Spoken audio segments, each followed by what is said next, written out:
tutti e bentornati sull'Ernamo. Ah, l'Italia! Il luogo dove tradizione, cultura, buon cibo si incontrano per dar vita a uno dei paesi più belli del mondo. Un paese ricco di tantissimi, famosissimi e importantissimi monumenti che attirano una miriade di turisti ogni anno da tutto il mondo. Pensate che nel 2019 l'Italia è stato il quarto paese più visitato al mondo con ben 94 milioni di turisti. Se non l'avete ancora visitata, rimanete sintonizzati perché in questo video vi mostreremo e vi parleremo dei monumenti italiani più belli e famosi. Se invece ci siete già stati, fateci sapere nei commenti quali avete visto e quali invece no. Pronti?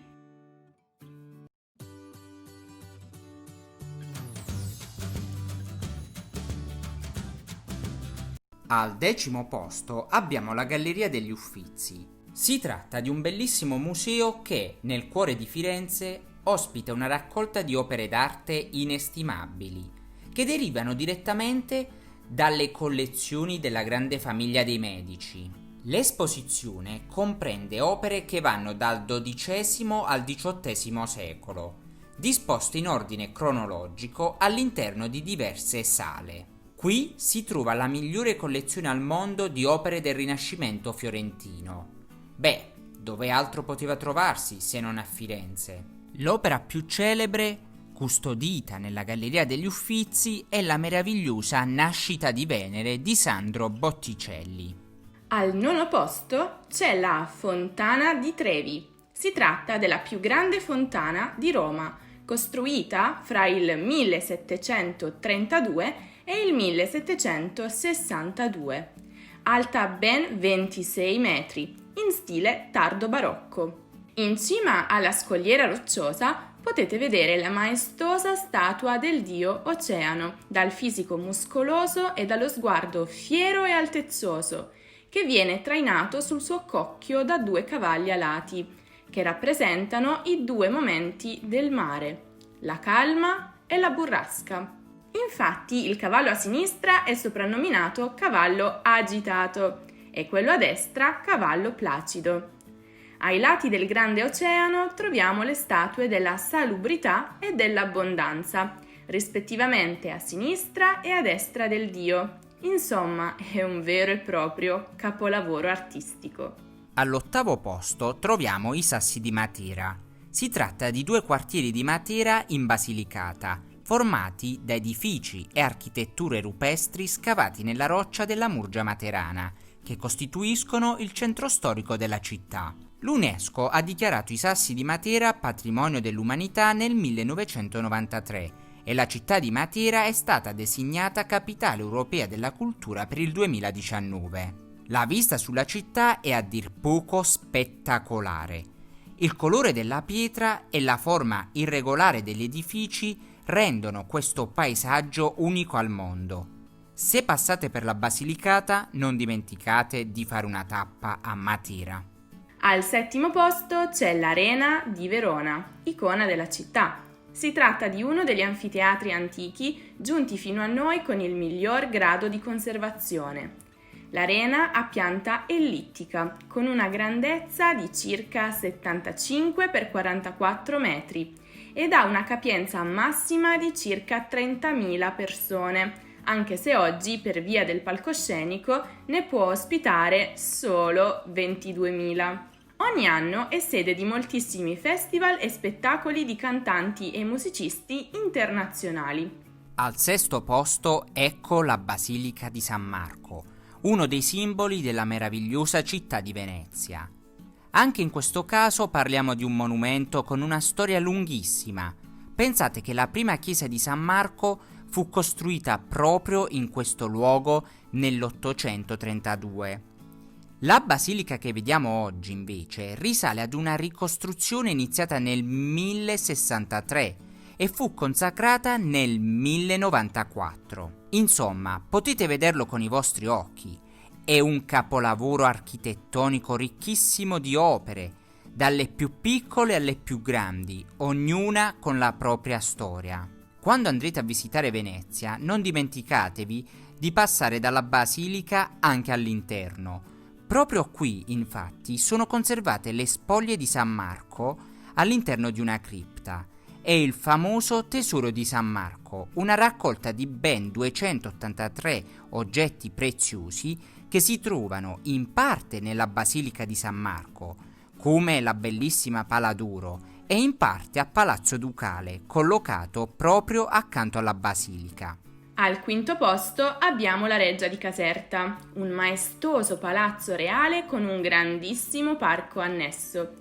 Si tratta, pensate, della residenza reale più grande al mondo per volume, dichiarata Patrimonio dell'Umanità dall'UNESCO nel 1997. Storicamente la reggia apparteneva alla famiglia dei Borbone di Napoli, che nel 1751 la fecero costruire per rivaleggiare in magnificenza e imponenza con la reggia di Versailles. In stile barocco italiano, il palazzo fu terminato nel 1845 e comprende ben 1200 stanze e 1742 finestre, per non parlare delle preziose collezioni di dipinti che sono ospitate proprio qui. L'enorme parco annesso alla reggia, costellato di bellissime fontane, si estende per ben 3 km di lunghezza e copre una superficie di ben 120 ettari. Insomma, se visitate Napoli dovete assolutamente includere nel vostro itinerario anche una tappa qui, alla Reggia di Caserta. Credetemi, ne varrà la pena. Al quarto posto troviamo la Torre di Pisa, uno tra i più iconici simboli della bella Italia. Si tratta di un campanile alto 57 metri, costruito a partire dal 1173, che, come potete vedere dalle fotografie, pende. La sua caratteristica pendenza è infatti dovuta ad un cedimento del terreno, che si verificò già nelle prime fasi della costruzione. Pensate, la Torre di Pisa è inclinata di ben 3,97 gradi rispetto all'asse verticale, il che significa che la cima del campanile è spostata di quasi mezzo metro rispetto alla posizione normale. Ad ogni modo, non abbiate paura, si prevede che questi valori rimarranno invariati per almeno altri 300 anni. Al terzo posto troviamo Ponte Vecchio. Si tratta di uno dei principali simboli della città di Firenze, nonché di uno dei ponti più famosi del mondo. Pensate, fu costruito per la prima volta addirittura tra il 972 e il 974 d.C.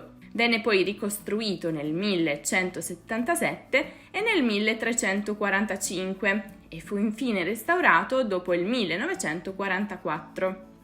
D'altronde si chiama Vecchio per un buon motivo. Ponte Vecchio, che attraversa il fiume Arno, è caratterizzato dalla presenza di 2 file di botteghe artigiane, principalmente di orafi, spesso con retrobottega che sporgono al di fuori del corpo del ponte, sostenuti da beccatelli. Se vi capiterà di visitare Firenze, una tappa a Ponte Vecchio è d'obbligo. Vedrete che bellissime foto farete.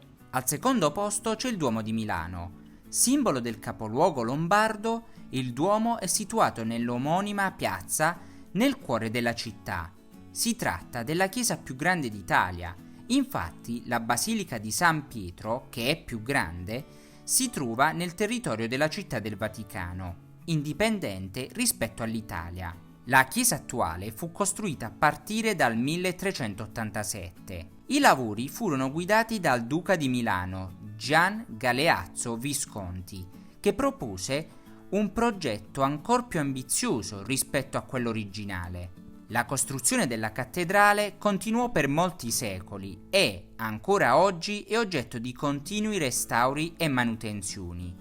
Indiscusso capolavoro architettonico ed artistico, di stile prevalentemente neoclassico e neogotico, il Duomo di Milano contiene anche un grande museo che ospita il Tesoro del Duomo, una ricchissima collezione di opere d'arte, di oreficeria e capolavori artistici che testimoniano l'intera storia della cattedrale. Pensate che ogni anno visitano il Duomo di Milano più di 6 milioni di persone. E al primo posto, signore e signori, rullo di tamburi, non poteva che esserci il magnifico Colosseo, uno dei più famosi simboli di Roma e d'Italia.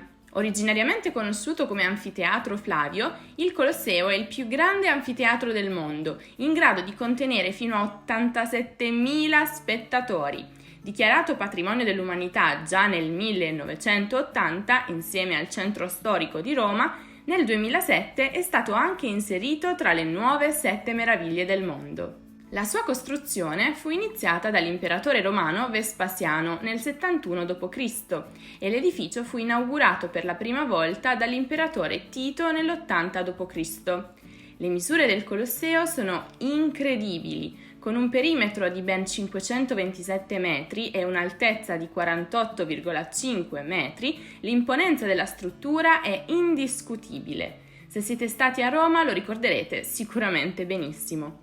Il nome Colosseo si diffuse solo a partire dal Medioevo e deriva dalla parola latina Colosseum, ovvero colossale, enorme, imponente, riferito proprio alla magnificenza dell'anfiteatro.